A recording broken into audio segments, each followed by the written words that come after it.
Tamakiki Kong had to be reincarnated as the weakest, a goblin named Gabaru after he survived an unfortunate death. However, Gabaru retained the memory of his previous life, unusual evolution, and also became strong enough to get his status upgrades through food. It all begins on a dark, cloudy night. It is unlike any other night, when the dark moon takes the life of a very strong man, and Maki-kan does. The woman stabs him several times, trying to make sure he dies. Tamaki thinks about the life he has lived up to this point. He recognizes that his name has meaning at this point, but he knows that this night will be the last day of his life. The young lady insists that she will kill him. She calls him by name and tells him he will die. No one gets stabbed like that without knocking on Paradise's door, and even Tamakui doesn't survive it. However, the next day, when he realizes he's alive, it's a real shock to him. Oops, he is no longer a living person. Today is the first day of Tamaki's rebirth, and when he opens his eyes, the first thing he sees is a green, ugly animal, well, goblin, of which he's going to be the second. The older goblin looks at him and thinks about what name to give him. He once named another goblin born on this day, Kichi, so he can't give Tamaki the same name, and as a result, he gives him the name Gob. Tamaki, but he's a Gob. I'm so disappointed. Why did that man give him such a worthless name? He can't even move his body, he can't even move his hands. All he knows is that at this moment he's still alive, and if it's a second chance at life, he'll gladly take it. He closes his eyes again and wakes up the next day, which is his second day of rebirth. He looks around and sees several green, ugly green children. I wonder why he was judging them, not realizing that he looks just like them. When he looks at his hands, he confirms his suspicions that he's just like them. Does this mean he has been reborn as a goblin? This reality causes him nothing but tears. He cries out because he is weak and without help, in the condition in the state he's in. Eventually his tears dry up, and the next day he wakes up stronger. He can now walk, and he confirms that the goblins have indeed grown up early. The older goblin returns and gives them something to eat, and then says that this will be the last meal that he will. And from the next day on, they must find their own food, for their own food. The next day, on the third day, Gobru comes out of the cave and sees the sun. Honestly, it does feel good to be alive. Although he may not have the life he's dreamed of, and the one he's lived before, this is his second chance at life, and he promises himself that this time, he'll survive. He doesn't even know how to find food, and he sees that the sun looks different. This is not the life he's used to, and he needs partner to navigate it. He looks behind his back and sees another small goblin to the Kichi. He calls out to the Kichi and asks him if he's trying to look for food too. He decides to partner up with the Kichi so they can look for food together, not for any other reason, but so that he can understand how the world really works. The world is now. They target a rabbit, and the Kichi chases the rabbit, while he jumps up a tree and kills the rabbit. He realizes that his technique with the Kichi may not be as useless as he thought. Playing the killing game will actually make it easier for him to cook. Before he can catch his breath, the Kichi throws himself at the rabbit to eat it. He got angry at the rabbit and hit it, saying that he had no right to eat the food they had caught together alone. After Gobgicha had been taught a lesson, he approached the rabbit and immediately took his rock. He was informed that he had gotten the little rabbit. He wondered if he could use the rock as a weapon for his next prey. He shares a meal with the Kichi, who eagerly eats with tears in his eyes. The next day, on the fourth day, he goes hunting with the Kichi. After chasing the Kichi with the Isokrach rabbit, he jumps down from a tree and struck a rabbit horn which he had taken on the day before. It worked really great for him, as the rabbit died in the first attack. Next, he takes the rock spike and gets another notification that he has an average hand. He shares the food from the chi sponge, watching then, as he eats, is notified that he has gained the skill of escape. He relates this to his first life, realizing that, just like in his first life, he has a magical skill called absorption. With absorption, he can eat anything, without being harmed. Instead, he will gain all the skills from the animal's ability that he ate. He's glad because here he will be better able to use those skills. After all, there are a few monsters hiding around, and he can get points and skills from them. He goes back to his cave along with the Gabkichi to eat the rock they got that day. And while he eats, one of them gathers and into the goblins. Gobmi, a woman, comes out to meet them, shocked at the fact that they're eating rabbit horns. She tells him he's amazing, and the last thing she's heard about rabbit horns is that they shouldn't eat them because they might hurt themselves. She tells him he's extraordinary, and the Chi Lips start to get jealous and asks if she thinks he's the same, but she says no. Trying to chase her away, Gob invites Gobmi to their next hunting trip. Unfortunately, the next day, which was the fifth day, it rained and he couldn't go hunting. The next day, on the sixth day, he goes hunting and takes with him a piece of metal to carve as a weapon. During this encounter, he sees several women who have been captured, and for reasons known only to the he, feels pain for them. The next day, on the seventh day, he begins to carve his weapons out of metal. As he does so, the elder goblin who gave him the simple and megabaji comes out to meet him, appreciating his great abilities and telling him that if he keeps at it, he can quickly raise his level. He asks if he knows his present grade and tells him to tap himself on the head to find out. When he taps himself on the head, he sees that he's in the 86th grade. Gobaji informs him that if he gets into the 100th grade, he can move up to the next level. But only a handful of goblins manage to accomplish in such a short period of time. As Gobagi leaves, he informs informs them that the next day, the older goblins, who are hobgoblins, will return from their trip to the city of Zedaya, and he can't wait to see what they will bring on the 8th day. On day 8, Gobra's new friend Gami helps him hunt for crimson forest snakes. Using a strategy of attacking from all angles, Gami is the first to launch a stone at the snakes from a tree, followed by Gabkichi, who uses a wooden club to strike the approaching snakes. With Gabkichi fighting as the attacker, Gami fighting as a substitute, and Gobu fighting at mid-range. The group easily hunts snakes and even Nastaju.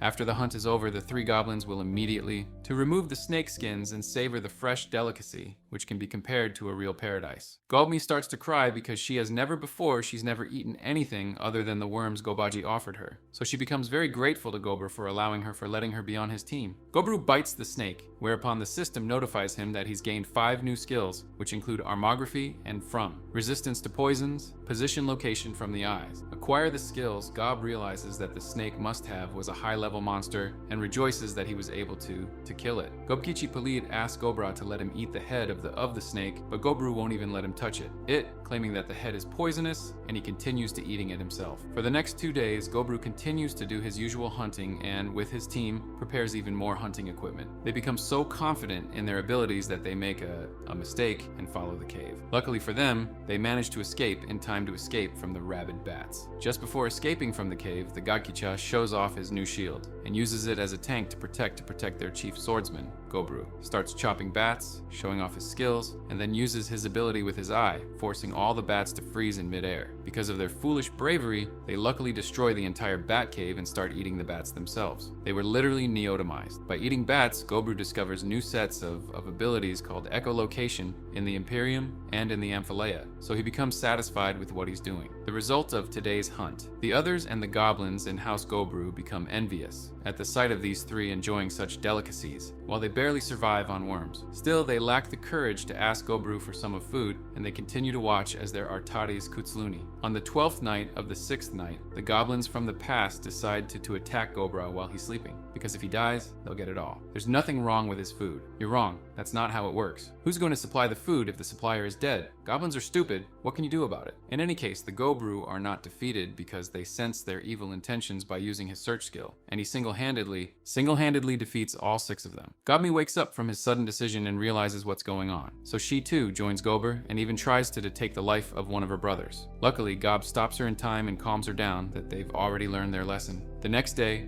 Gober and his crew attack Orko, who's just minding his own business, and brutally destroy him. As a result, he learns Orko's skills such as Libid and the Orc language, as well as detecting and analyzing. Immediately afterward, they go hunting again, and this time, the Gober offers all the food to the Goblin House in order to get them on his side. After helping the helpless in this new world, Gober feels a strange sense of satisfaction, and for the first time, gets a good night's sleep. However, the system keeps him awake by notifying him in the middle of his sleep that he's evolving into a new form, a form called Hobgoblin. Through this evolution, Gobru receives the blessing of the great god of death and origin. However, he does not notice the writing on the screen and continues to sleep. Because of this evolution, when he wakes up the next morning, not realizing what has happened, he discovers that he looks much taller than before. He also discovers that the Gobkichi has also evolved into his Hobgoblin form, Vide, that they both become adults in just 14 days. Even Gobaji is amazed and wonders how he can rise so high in the rankings in such a short period of time. Gobaru suggests that Kichi go on a hunting trip to see how strong they have become through their transformation. However, Kichi comes up with a better idea and challenges Gobaru to a duel to test their new strength. The 2 goblins are the first to rush at each other with all their strength, but Gober takes the lead because he has a greater advantage in terms of strength. When a wolf cries out in the distance, Gober feels trouble and asks Gobmi to bring the marboleth that they made last time. Afternoon, it turns out that the wolf Ustaya is not far away hunt wild rabbits, and they don't just stop. They're not just stopping there, they're even continuing to devour many of them. The Crusties are on their trail. However, Gobru does not feel threatened by the wolves. On the contrary, he decides to make them his next target, to test how truly strong he has become. Overnight, instructing GME to use his crossbow to take down the leader of the wolves and the pack, Gober manages to distract the wolves to himself and Gobkichi, and he destroys each of the wolves one by one using perfect teamwork. In a matter of minutes, the 2 brothers manage to take down all the wolves without getting a scratch. The leader of the wolves and the pack stands up with an unwavering determination to take down the guy who killed all his fellow wolves, but since he's not the protagonist, it fails. Succeed. You have a chance to fight the Gober, who devours him and regains a bunch of skills, including military leadership. After that, the Gober brings all the dead wolves back to the lair, where he strictly orders the other goblins to hunt the same number of monsters that he alone kills in a day to make sure that they don't keep hunting for free. But since none of them possess hunting skills, they beg Gob to teach them how to fight just like he does. After much begging, Gober decides to teach them all to hunt and make weapons, gaining their support, and instantly becoming the leader of all goblins. In a few days of basic training, all goblins had become quite prepared, but most importantly, the GBM had become a beautiful Lita, ready to be cooked by the Rislard Gobras. So much for this video. The hero of this story sacrifices his life for his people and makes a heartfelt request to the goddess at the moment of his birth, a reincarnation that makes her baying with licks. When one of the lickle drops falls from the eyes of the goddess onto the hero's hands, the hero is reincarnated as a Seneloso, filthy rich snob named Alon. It's been 15 years since Hero has lived the life of the Duke's eldest son, and just like any other human being. Another noble prince, Alon, had also been idle his entire of his life. His younger brother Alon calls him in this life and tells him that their father is waiting for them downstairs. So Alon hurries upstairs and prepares to go down with his brother without asking any questions, and on the way down, he hears a lot of these heaps of moments himself, from his little brother. I love that he's a total forget the Daigo who never touches grass and always spends his day in bed, living in comfort. Brother Alan goes on a rambling rant about how much he hates his incompetent older brother, and expresses his desire to be the only child born to his rich parents. Well, someone's giving off an early villain vibe, hopefully getting his hands on all the family property. Anyway, Brett suddenly starts laughing like crazy, indicating that something ominous, something sinister. Not surprisingly, Alan's father, Crake, who is the Duke of the House of Westfelt, calls Alon out and calls him out he's a total loser for not being able to level up his level. In his 15 years of life, he has dishonored their almost royal family. Krook also mentions how low, due to his lowly Alan's status, and not only that, but also how he's like a screaming crybaby from some unpopular, overrated anime. Alon doesn't seem to have no gift at all. Apparently, every teenager in this world is blessed a blessing from the gods, and since Alon didn't get one, he's brought his father unprecedented disgrace. Because of his lack of competence, Crake hesitates to call him as just a disappointment to the family. Explores decides to kick him out of school, house stripping him of his noble status. After one of these commands, Alan is kicked out of his noble family, but he's not upset about it. Rather, he expresses his joy over it because he finally considers himself free. Alon is the first to thank his luck that he is not stuck with this so-called red family flag for too long. He then decides to embark on a quest to find what he dreamed of so badly in his past life as a restless hero, and so he begins to follow a beautiful butterfly wherever it flies. Rather, after that, he finds himself on the marginal Hershicus of his former father and decides to head to the edge of the territory. As he continues to walk into the unknown, he fishes along the riverbank, in search of food, hoping that he can live a simple, ordinary life, a life like a commoner's. After passing a few shoals, Alon looks into the distance from a small mountaintop and notices the crazy amount of water, the distance at which the young female knight is being chased by a regenerating demonic beast. A knight named Beatrice finds herself in a terrible situation, because no matter how many times she chopped up the demonic beasts, they simply regenerated back together. Beatrice tells us that she was traveling with Princess Liz to accompany her when these mysterious beasts suddenly attacked their carriage. Since it is the knight's duty to protect the weak from evil, Beatrice decides to sacrifice herself to save Princess Liz and asks her to run away, saving her life while she can. Losh doesn't want to be the heartless wench who would just leave someone to die, but Beatrice reminds her how important her life is compared to the life of a mere knight, that is, a female of a knight. Meanwhile, Aloe watches the battering from afar and takes a closer look and uses his magical abilities he shouldn't have. Since he's on the first level according to his father, he discovers that the man being attacked by these demonic beasts is the first princess of this kingdom, Liliot. Alan, who already knows what Liliot is, claims that, like him in this life, the people around him are also, they all thought she was a loser, but they didn't shave her. Even worse, they even dared to compare her to Alan. Liz had always been tolerant of people criticizing her, but when they mocked Alan, she retaliated. Retaliate because for some reason, she always considered Alan a praiseworthy person. And so in order to pay Liz back for her kindness to him, Alan decides to use a little of his powers for once, showing that he still has all his powers given by God in a past life when he was a hero. But before he can get to the two girls, one of the demonic beasts lands a perfect strike on Beatrice and knocks her down. At that very moment, Alan increases his speed of color, unopposed from the flash, and literally teleports himself in front of Liz, who is resigned to her imminent death. Fortunately for Naru, Alan quickly defeats all the demonic creatures in one blow, and such is their mana core saving the world. Afternoon. He doesn't stop using his divine powers and saves the Beatrice from death by applying his magic of healing light, restoring her wounded body in the instant of the eye. Liz asks Alan what type of magic he uses, but since he can't just tell them that he's just using powers inherited from his previous life, he continues to lie that it's a blessing he's recently received from the gods. The two girls believe his lies and move on to the main one, topic, explaining what they were doing in the Borderlands. Apparently, a few days ago, Liz had received a divine revelation, and after listening to it, she was on her way to a village called Clum in these Borderlands. Since Alan has nothing else to do because he's now in a bum, he decides to go to the village where there are two girls. Go there and repair their Coretta using your healing light magic. Healing light magic. On the way, he tells a lie about how badly he was treated. His father Crake treated him, and hearing his sad story, and sympathizes with him. 3 hours later, they reach the village of Clum, which seems suspiciously quiet. Beatrice notices that although there are so many houses in the village, none of the doors are open, which leads her to believe that no one else lives here. Losh assumes that mysterious monsters from the Borderlands lands must have attacked and destroyed the villagers, the village. Alan, however, believes otherwise, as he claims that he did not sense the presence of any monsters when he scanned the crosslands with his magic to detect the presence. The group eventually finds a gathering of villagers in front of a house on the far side of the village, where an old man kicks out a girl whose brains are flatter than the inhabitants of the flat earth. Having taken a closer look at a girl named Akira, who clearly has no melons, she can't be considered a woman. Liz immediately recognizes in her the light of which she has been in the revelation. Akira doesn't know who Liz is, so Liz reminds her about the time they met in the royal capital and got to know each other so well they even ate together. Akira apologizes for forgetting who Liz is and wrestles with her by promising her that she will never again forget her existence again.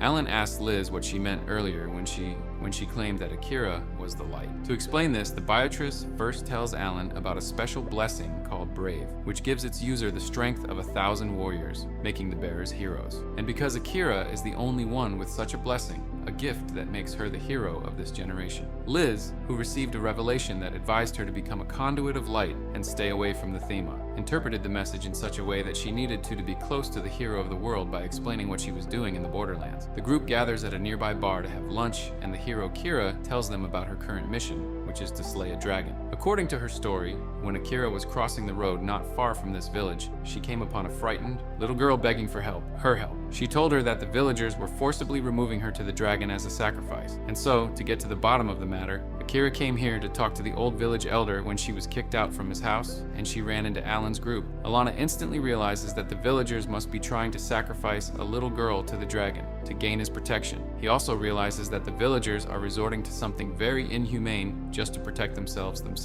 from the monsters. And yet he stops Akira from killing the dragon because it would only cause the villagers more trouble. Nevertheless, Akira decides to help the little girl instead of pleasing the heartless villagers, and decides to see his task through to the end. Liz and the Beatrice also decide to help Akira achieve her goal, so Alan decides to accompany them too, because as I said, he has nothing better to do in his boring life. He explains it better himself by stating that he can't live in quietly, knowing that his precious friends are in danger. In a flash of an eye, the group reaches the mountain where supposedly the dragon dwells, but before they can go into battle, Akira stops them to formulate a strategic plan for the first one. She sits on the ground, encouraging the others to come up with ideas that will help them defeat the dragon. She presents everyone with their own idea, saying that she will head to the top of the mountain on the main road, while the other three go around in a circle, gathering sides to catch the dragon by surprise. Alan offers to be on the front lines with Akira, since he knows he's much stronger than she is. However, Akira refuses to go along with the idea, because she knows that Alan will just run all the operations alone and take all the fun for himself. Alan doesn't understand how she could understand him so well, when they haven't even known each other for a day. So Akira explains that she can sense an aura emanating from him that's not like the aura of a normal person. Alan's silence confirms that Akira is hiding his abilities. So she becomes enthralled and asks him to give her a sparring match with her as soon as they're done slaying the dragon. According to Akira's original plan,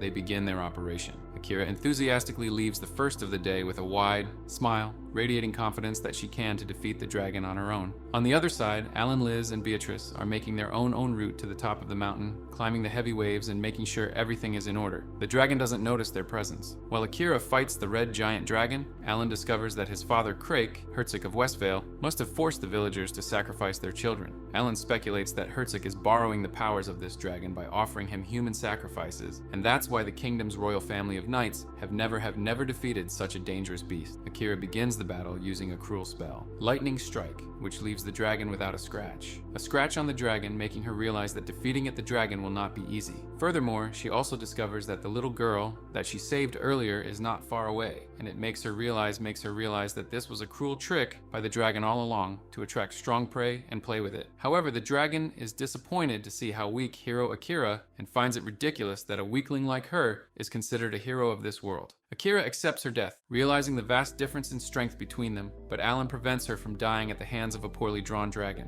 knocking him down with one small blow, showing him how easy it is for him. Using his main skill, the end of the world, Alan throws himself at the dragon, which is supposedly the closest creature to God, and stabs it through and through, immediately ending its immortal life. When their battle ends, Alan's blunt blade falls apart as an omerta of immortal life, but for now, he accepts it, because now he has friends who care about him for more than just his strength. That's it for this video. If you enjoyed this recap, please give this video a like and subscribe to our channel, so that we can show you the next episodes. These are from the encompassing fantasy anime series. Until next time, be safe and take care. Next time, be safe and take